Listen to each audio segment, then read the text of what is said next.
America is an enormous frosted cupcake in the middle of millions of starving people.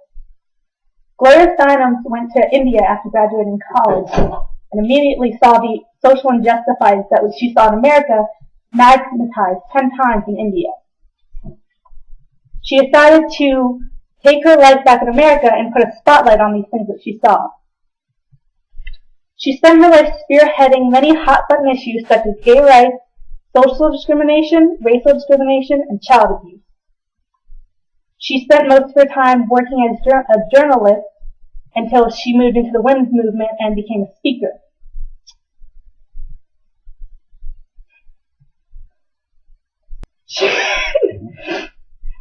But what causes the social revolution? Is it one person rising up among the masses to direct someone's anger towards something? Or is it one shared idea that gains enough fuel and sends it off into the society? Steinem believed that the future depends entirely on what each of us does every day. She thought a movement is only people moving. She went from a Playboy bunny to a pioneer in the feminist movement, and spent much of her time on different mediums of expression, such as the journalism, speaking, books.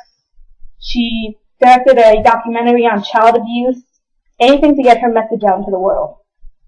Through scrutiny and judgment, she continues to work today at 78 years old. But how did it all start?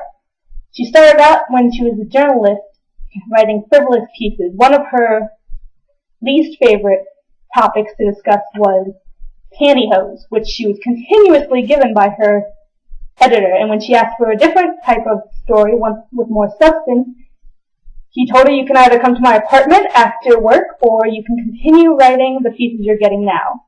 It wasn't called sexual harassment back then, it was just the way things were. There wasn't even a word for sexual harassment. In 1963, she got her big break as a Playboy bunny, which doesn't sound like a big break, but it was more of an expose she wanted to write. In her article, she wrote about the terrible working conditions, how she had to carry heavy trays in 3-inch high heels, and how she felt like she knew what it was like to be put up on a meat rack.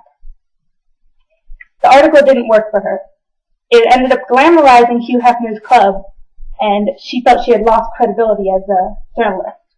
It wasn't until a year later, when she was covering a hearing on abortions, where women went up in front of the court, told their stories of all these abortions and how they were illegal and they were embarrassed and how they felt that it should have been less of a struggle to have control over your own body. And she felt that for the first time her personal struggles in life were universal to people, that she wasn't alone, that she had an entire women group in front of her that shared her same feelings. It was this moment that she decided to join the women's movement. After continuously being denied the articles that she wanted to write, she decided to turn to speaking. She thought it was just like journalism, only louder.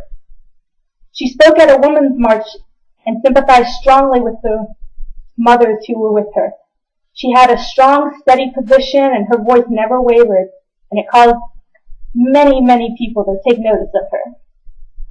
It was the start of a major feminist figure, but for every success she had, there was just an equal amount of struggle.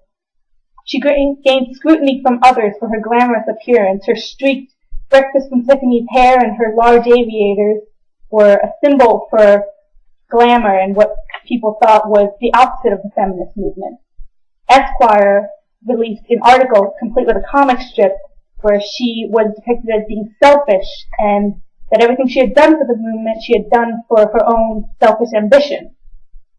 She gave a speech later on discussing how she was hurt and disappointed in how the article had depicted her. And to show her revenge, she released Ms. Magazine, which was a women's magazine for women. Most people thought it would flop after the first issue, and they printed 3 months worth of issues, and it sold out in the first 2 weeks.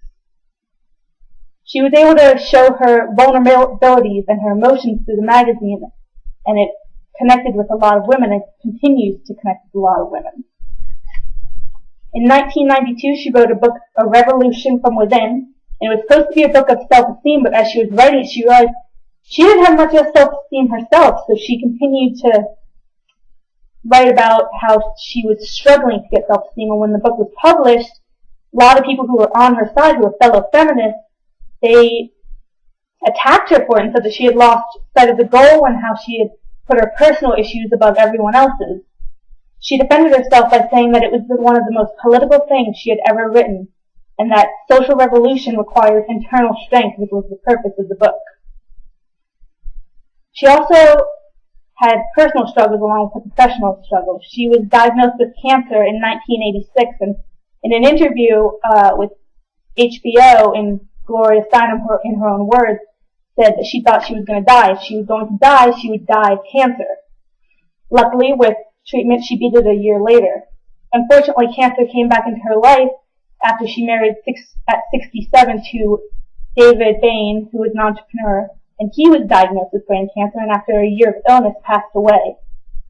But through all the bad times she had, she continued her work in the social activism. Most recently, she led a women's march in 2005 and spoke in an interview with New York Daily Magazine in 2009, where she restated her beliefs that until a woman is equal outside the house, a man has to be equal inside the house. She received dozens and dozens of accolades throughout her life. She got an Emmy citation for excellence in television journalism. She got a Lifetime Achievement Award in journalism from the Society of Professional Journalists, and she was inducted into the National Women's Hall of Fame in 1993. She has spoken many times about the foreign concept of retirement, and that she doesn't understand why anyone would do it. It's just a continued work in feminism. She says that retiring is as foreign to her as the idea of hunting. So it seems Gloria Steinem will continue her work for as long as they'll let her get in front of a mic. Steinem spent much of her life spreading her beliefs, whether it was through speeches or books or articles. She is a strong individual, whether people believe in her beliefs or not, and she is a powerful speaker and an understated voice. In the words of Gloria Steinem, if you want to make an impact, you have to move. A movement is only people moving. Thank you.